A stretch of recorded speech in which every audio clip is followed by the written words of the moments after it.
이 시간 하나님께서 우리에게 주는 말씀은 사무엘하 15장 7절에서 18절까지의 말씀입니다. 제가 보는 성경으로 구약 487쪽입니다. 하나님의 말씀을 봉독하겠습니다. 4년 만에 압살롬이 왕께 아뢰되 내가 여호와께 서원한 것이 있사오니 청하건대 내가 헤브론에 가서 그 서원을 이루게 하소서.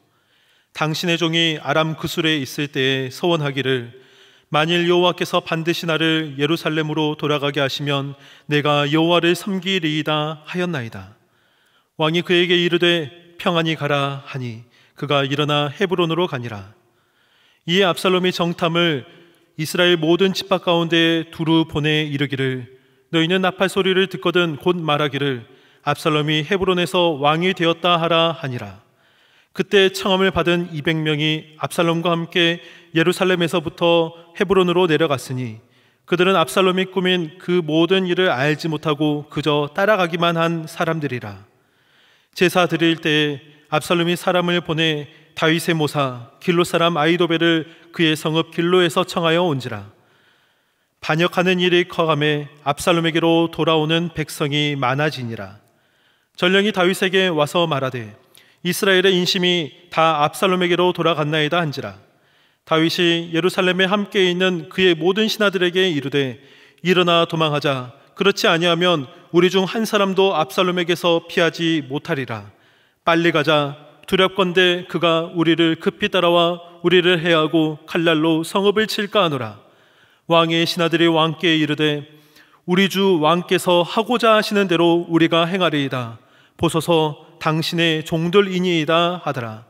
왕이 나갈 때 그의 가족을 다 따르게 하고 후궁 10명을 왕이 남겨두어 왕궁을 지키게 하니라. 왕이 나가매 모든 백성이 다 따라서 벳메르하게 이르러 멈추어 서니 그의 모든 신하들이 그의 곁으로 지나가고 모든 그렛 사람과 모든 블렛 사람과 및 왕을 따라 가드에서 온 모든 가드 사람 600명이 왕 앞으로 행진하니라. 아멘. 조선시대 격변기를 배경으로 한 영화 관상이 2013년에 상영되었습니다. 배우 송강호 씨가 열연한 그 주인공 김내경은 관상의 대가입니다. 김내경은 산속에 숨어 지내다가 한양의 기생 연홍에게 속아서 그 귀방에 가서 관상을 보는 일을 보면서 착취를 당하다가 관상으로 범인을 색출해내는데 공을 세우는 바람에 관상쟁이로 이름을 날리게 됩니다. 좌의정 김종서를 만나 시험에 등용한 인재들을 관상을 보고 적재적소에 배치하는 일을 하다가 김종서의 소개로 문종왕을 만나게 됩니다. 병세가 깊어진 문종은 자신의 뒤를 이어 왕이 될 단종을 위해서 김내경에게 그 자리를 탐내는 역적의 상을 가려내라고 명을 받습니다.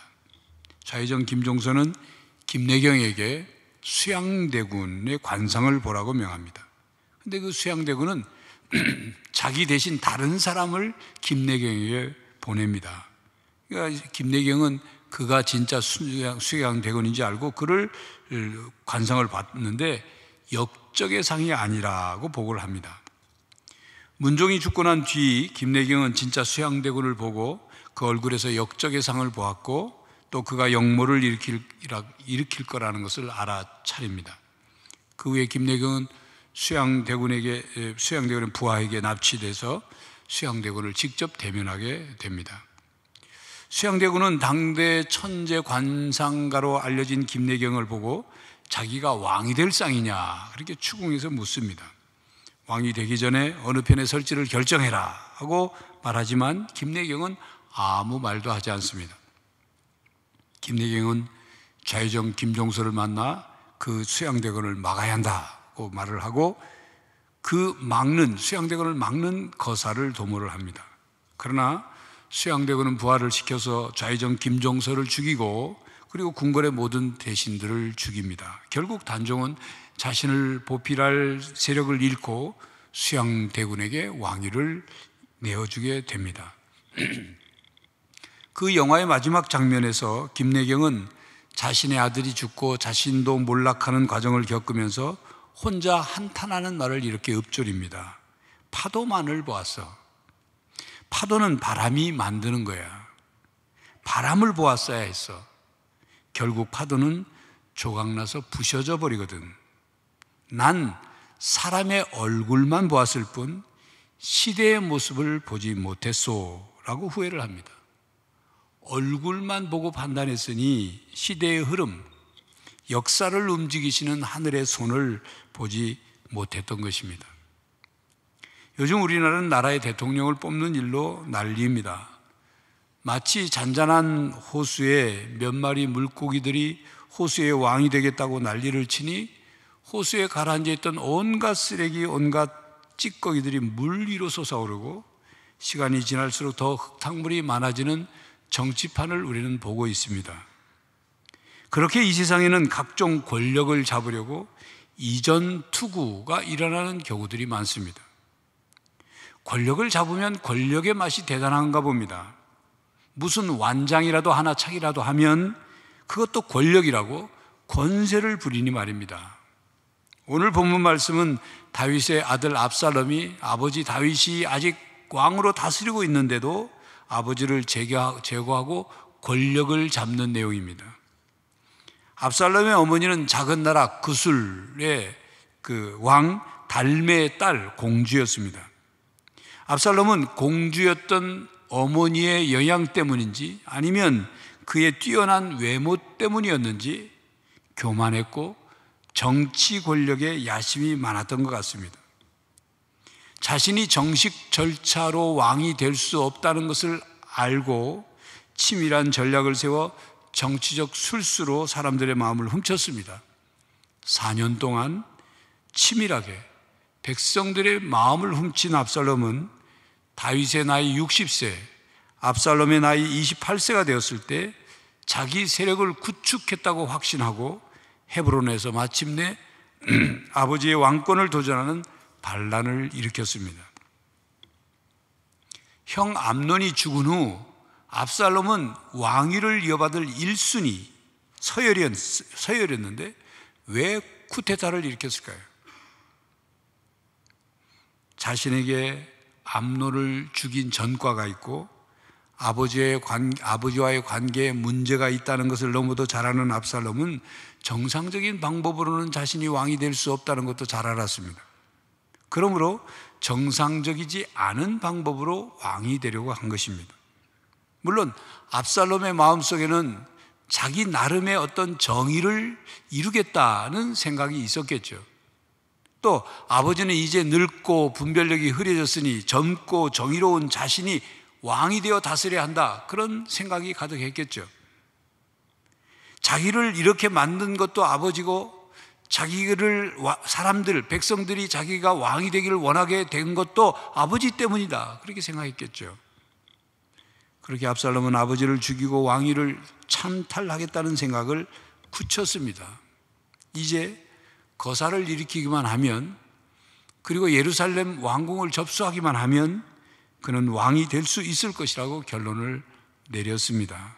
그래서 본문 10절에 이에 압살롬이 정탐을 이스라엘의 모든 지파 가운데 두루 보내 이르기를 너희는 나팔 소리를 듣거든 곧 말하기를 압살롬이 헤브론에서 왕이 되었다 하라 하니라.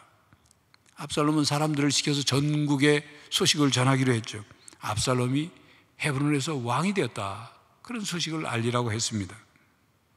이 소리는 압살롬이 그토록 듣고 싶어 했던 소리입니다.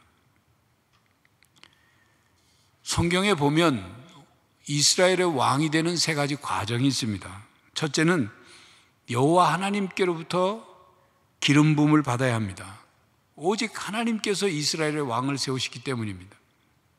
둘째로 왕다운 직무를 수행해야 합니다. 셋째는 백성들로부터 인정받아야 합니다. 백성들의 마음을 훔치는 것, 그것은 백성들에게 인정받는 것이 아닙니다. 이 세 가지 과정을 모두 거쳐야 이스라엘의 진정한 왕이 될 수 있었습니다. 다윗은 하나님께서 왕으로 세우셨습니다.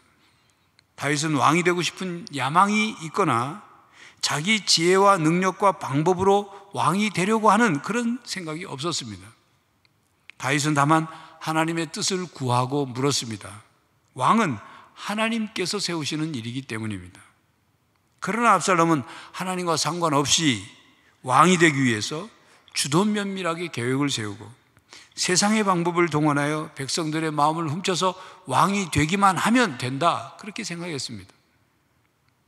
그토록 왕이 되고 싶었던 압살롬이 반역을 일으켰고 그 소식을 전령이 다윗 왕에게 와서 보고를 합니다. 13절입니다. 이스라엘의 인심이 다 압살롬에게로 돌아갔나이다. 요즘 말로 말하면 여론이, 민심이, 그리고 대세가 압살롬에게 향했습니다. 그 뜻이죠. 그렇게 다윗의 가정에 아버지를 죽이고 왕이 되려는 반역의 비극이 일어났고 그 고통과 비극을 성경은 적나라하게 기록하고 있습니다. 압살롬은 독하고 음흉한 구석이 있는 사람입니다. 암논이 다말을 범했을 때 다윗은 분노했지만 압살롬은 아무 말 하지 않고 있다가 마음을 숨기고 있다가 계획을 짜서 형 암논을 살해했습니다. 아버지에게 반역하기로 작정한 압살롬은 치밀한 계획을 세웠고 주도면밀한 거사를 거행했습니다. 겉으로는 웃으며 사람을 대하지만 속으로는 칼을 가지고 있는 것을 마음을 숨기고 있는, 감추고 있는 그런 사람이에요. 압살롬은 자기 목적을 위해서, 자기의 야망을 이루기 위해서, 자기 개인의 원한과 복수심을 풀기 위해서 누구라도 이용할 수 있는 사람입니다. 압살롬은 자기를 사랑하는 아버지를 속였습니다. 게다가 압살롬은 여호와께 서원한 것을 지키려고 한다고 말하면서 하나님의 이름을 이용하여 결국 자신의 반역의 음모를 감추었습니다. 압살롬은 거짓과 위선에 능숙한 사람입니다. 그리고 스스로 자기 만족과 자기 도취에 빠져서 자기가 하는 일은 다 옳다고 생각하는 사람입니다. 자기가 세운 목적을 이루기 위해 세상적인 방법을 동원해 겸손하고 선하고 의로운 척 자기를 꾸밀 수 있는 그런 사람이었습니다. 이런 모습은 사탄의 모습과 결을 같이 합니다. 고린도후서 11장 14절 15절에 이것은 이상한 일이 아니니라 사탄도 자기를 광명의 천사로 가장하나니 그러므로 사탄의 일꾼들도 자기를 의의 일꾼으로 가장하는 것이 또한 대단한 일이 아니니라 그들의 마지막은 그 행위대로 되리라. 그렇게 말씀했듯이 사탄은 우리에게 광명의 천사로 가장을 하여 나타납니다. 이단들이 그렇게 나타납니다. 사악한 정치인들이 그렇게 나타납니다. 이 세상에 사탄의 조종을 받는 악한 자들이 다 그렇게 나타나고 그렇게 자기를 가장합니다. 압살롬처럼 그들은 얼굴만 보면 선해 보이지만 얼굴에 쓴 가면을 벗기면 추악합니다. 그들은 잠깐 보기에는 의로운 것 같지만 시간이 지나면 악한 본색이 드러납니다. 그들은 겉으로 보기에는 천사 같지만 속으로는 악마와 같습니다. 그러므로 성도 여러분, 신앙의 중심을 하나님께 두고 거짓과 진리를 분별하며 살아갈 수 있기를 바랍니다. 압살롬과 다윗은 둘 다 백성들에게 칭찬을 받았습니다. 더 정확하게 표현하면 압살롬은 백성들의 마음을 훔쳤고 다윗은 백성들의 마음을 얻었습니다. 압살롬은 사람들의 마음을 얻기 위해 온갖 수단과 방법을 동원하여 마음을 훔쳤습니다. 그러나 다윗은 사람들의 마음을 얻기 위해 애쓴 것이 아니라 오직 하나님 신앙으로 살았고 그렇게 살아가는 다윗을 보고 사람들의 마음이 다윗에게 기울은 것입니다. 압살롬이 왕이 된 것은 인위적이며 정치적인 결과였고 다윗이 왕이 된 것은 자연적이며 하나님의 섭리의 결과였습니다. 압살롬은 자기 자신을 돋보이게 드러내는데 탁월한 사람입니다. 자기 자신이 무엇인가 대단한 것을 소유하고 특별한 능력을 가진 사람이고 그리고 그 능력을 사용하는 탁월함을 가지고 있다고 자신만만해하는 사람이에요. 그런데 다윗은 하나님을 드러내는 데 탁월한 사람입니다. 다윗은 그저 하나님을 의지하고 환난 중에는 하나님만 바라보는 그런데 탁월한 사람입니다. 압살롬은 자신의 일을 자기의 힘으로 해결을 하고 처리하려고 하는 사람입니다. 압살롬은 자신의 힘으로 복수도 했습니다.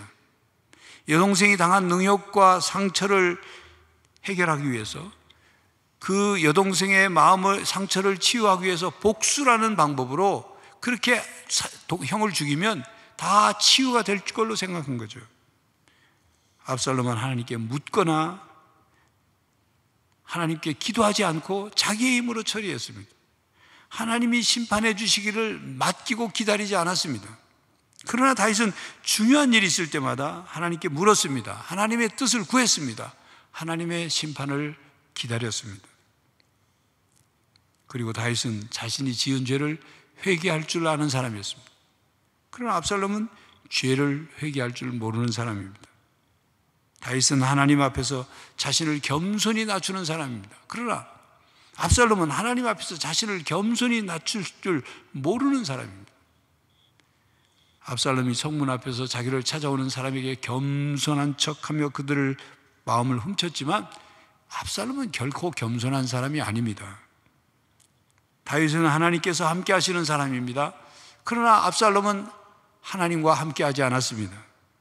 그저 압살롬의 삶에 있어서 하나님은 압살롬이 이용할 도구에 불과했어요. 액세서리에 불과했어요. 다윗은 스스로 왕이 되려고 하지 않았습니다. 그러나 압살롬은 스스로 왕이 되려고 했습니다. 다윗의 통치는 하나님이 왕이시고 그리고 하나님께서 통치하셨습니다. 다윗은 단지 하나님의 주권을 인정하는 증인이요 하나님의 종으로서 왕의 역할을 감당했습니다.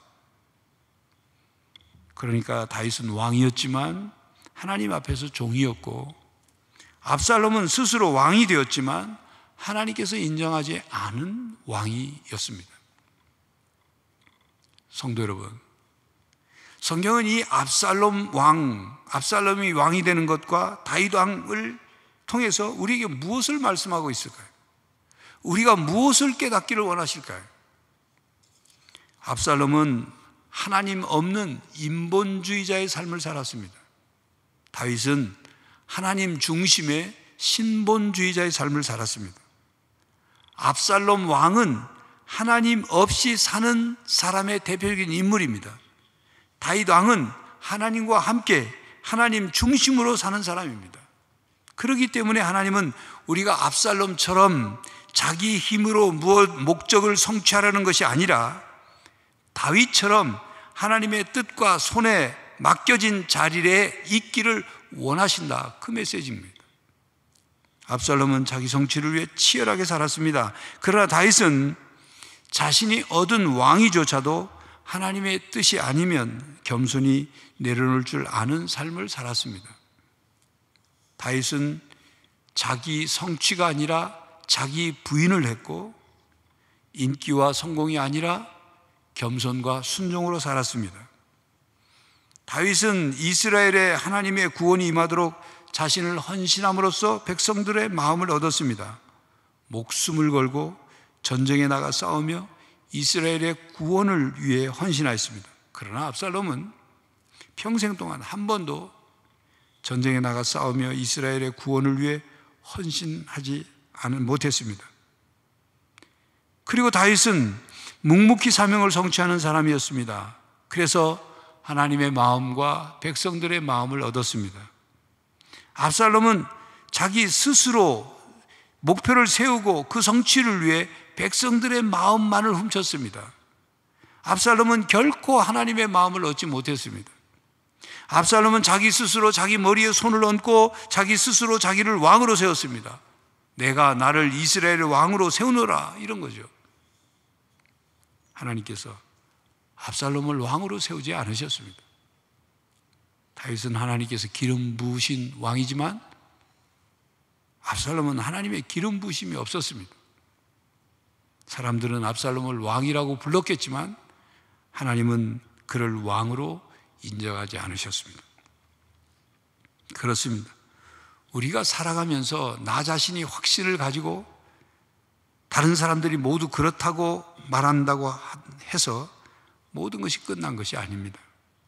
하나님께서 그렇다고 결론을 내려주셔야 끝납니다. 아무리 성공한 것 같아도 하나님께서 결제해 주시지 않으면 그 성공은 무너집니다.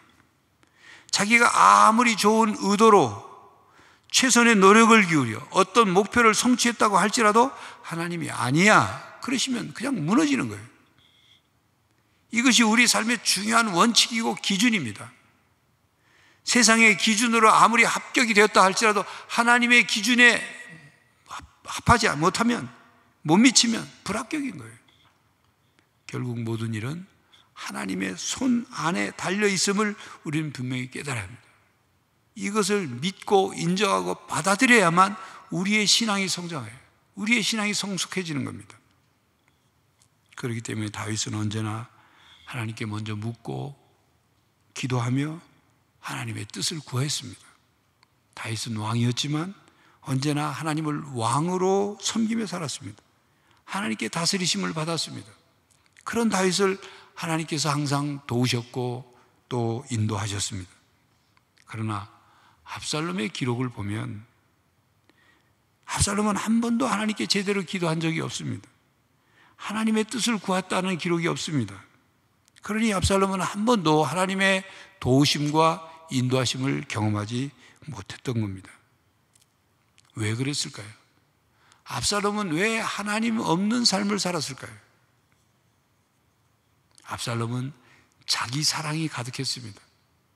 자기가 잘났고 자기가 능력이 있고 하나님 없이도 자기 힘으로 자기 능력으로 뭐든 할 수 있다, 그 생각이 꽉 차 있었습니다. 자기 부인이 안 된 거예요. 자기를 부인해야, 하나님 앞에 자기를 부인해야 하나님을 만나고 하나님을 믿고 하나님을 의지하게 되는데 자기 부인을 하지 않았어요. 자기 부인을 하지 못한 거예요. 이건 압살롬의 문제뿐만이 아니라 우리 모두의 문제입니다. 우리가 하나님 앞에서 내가 얼마나 형편없는 죄인인지, 나라는 존재를 부인해야 거기에 새로운 시작이 있고 희망이 있죠. 그래 하나님을 믿고 예수를 주로 고백하고 의지하게 되는 겁니다. 그래서 누가복음 9장 23절에 예수님께서 말씀하시지 않습니까? 또 무리에게 이르시되 아무든지 나를 따라오려거든 자기를 부인하고 날마다 제 십자가를 지고 따를 것이니라. 물론 자기를 부인한다는 거 쉬운 일이 아닙니다. 한 번 자기를 부인하면 평생 다시는 부인하지 않아도 되는 그런 게 아니니까 날마다 자기를 부인해야 하기 때문이죠.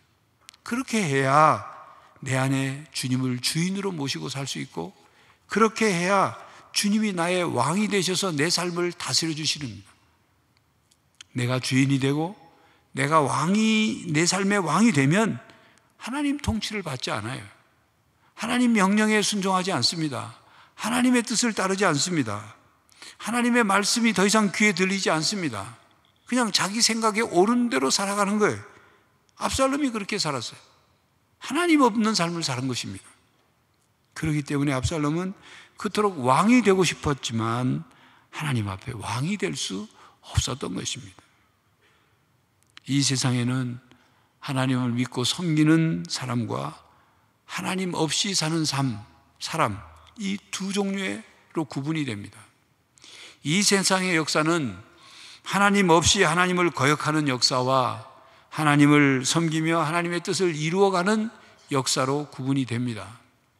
이 세상의 나라에는 스스로 왕이 되려는 사람과 왕이신 하나님의 다스리심을 받으려는 사람, 이 두 종류로 구분이 됩니다. 여러분은 어디에 속해 있습니까? 성도 여러분, 여기 왕이었지만 하나님을 왕으로 모시고 산 왕이 있었습니다. 1016년 추대된 영국의 카누트 대왕입니다. 카누트 대왕은 그 신하들이 그 대왕을 향해서 얼마나 그 아부를 잘하는지, 폐하께서는 전에 없던 훌륭한 왕이십니다. 이 세상에 있는 모든 것은 폐하의 그 명령을 어기지 않습니다. 왕을 칭송하고 아부하는 말을 잘했습니다. 근데 이 카누트 대왕은 그 말을 들을 때마다 싫었어요. 신하들의 아부가 싫었습니다. 하루는 왕이 신하들을 데리고 바닷가에 갔습니다. 신하들은 늘 하던 버릇대로 왕을 칭송하였죠. 왕은 이제야 신하들에게 뭔가 교훈을 줄 때가 됐다 생각하고는 의자를 바닷가에 놓고 신하들에게 물었습니다. 내가 제일 훌륭한 왕이냐? 예, 폐하만이 가장 훌륭하신 왕입니다. 그러면 이 세상에 있는 모든 것이 다 내 명령대로 복종하느냐? 네, 폐하가 명령하시면 이 세상의 모든 것이 다 폐하의 명령에 복종할 겁니다. 자, 그렇다면 이제 저 바닷물도 내 명령대로 되느냐? 예, 폐하 명령하시면 저 바닷물도 폐하의 명을 거역하지 못할 것입니다. 아부가 거기에 달았죠. 그러자 카누트 대왕은 벌떡 일어나서 명령을 했습니다. 바다야, 멈추어라. 그러나 바닷물은 밀려 들어와 왕의 발과 옷을 다 적셨습니다. 왕은 움직이지 않고 가만히 있었습니다. 신하들의 얼굴빛이 푸르러졌죠. 바닷물이 왕의 명령을 들을 거라고 말했는데 적셨으니까 이제 큰일 났다 생각하고 막 불안해 두려워 떨었습니다. 이때 왕은 왕관을 바다에다가 던지면서 외쳤습니다. 경들여 보았느냐? 전능하신 왕은 오직 한 분뿐이시니 그는 천지 만물을 창조하시고 만물을 지배하신다. 이 바다도 그분의 마음대로 하신다. 그분은 하나님이시니 그대들은 오직 하나님을 찬송하고 그분만을 믿으라. 나는 다시는 이 관을 쓰지 않겠다. 그러면서 자기 왕관을 예수님의 그 십자가에 달리신 예수님 상에다가 걸어놓고 왕위에 있는 동안 왕관을 쓰지 않는 괴짜 왕이라고 역사에 기록이 되어 있습니다. 그렇습니다. 전능하신 만왕의 왕은 오직 하나님 한 분뿐이십니다. 이 세상의 모든 왕, 모든 대통령들도 하나님을 왕으로 모셔야 합니다. 그들도 하나님의 통치를 받아야 합니다. 우리가 하나님을 믿는다는 것은 하나님의 통치를 받아들이겠다고 선택하는 거예요. 우리가 예수 그리스도를 믿는다는 것은 예수님의 말씀에 순종하겠다는 다짐인 것입니다. 예수님은 나의 삶의 주인이시며 내 삶의 왕이십니다 라고 고백하며 성령님이 나를 다스리시고 성령님이 나를 보호하시고 성령님이 나를 새롭게 하시고 나를 인도하시는 그 인도하심에 따라 내가 살겠습니다. 그게 신앙생활이에요.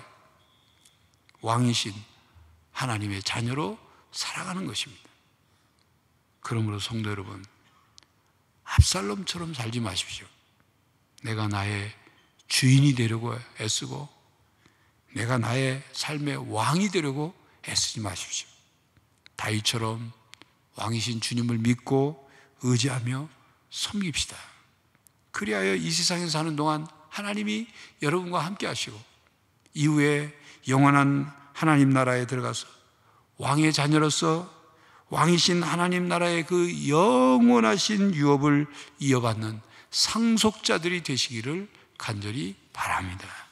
기도하겠습니다. 하나님, 내가 나의 주인이 되고 내 삶의 왕이 되고자 하는 그런 세상 풍조 가운데 우리의 왕 되신 하나님, 우리의 주인 되신 주님을 믿고 그 다스리심을 받으며 순종하며 살기를 원합니다. 하나님의 뜻을 이 땅에 이루며 살기를 원합니다. 성령 하나님, 우리를 새롭게 하시고 우리의 마음을 자기를 부인하고 하나님을, 주님을 주인으로 왕으로 모시며 살아가게 하여 주시옵소서.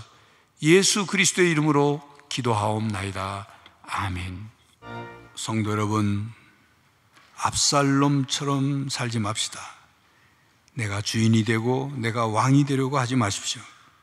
다윗처럼 하나님을 왕으로 모시고 하나님의 다스리심에 순종하며 하나님의 뜻을 따라 살아가는 성도들이 되시기를 간절히 바랍니다.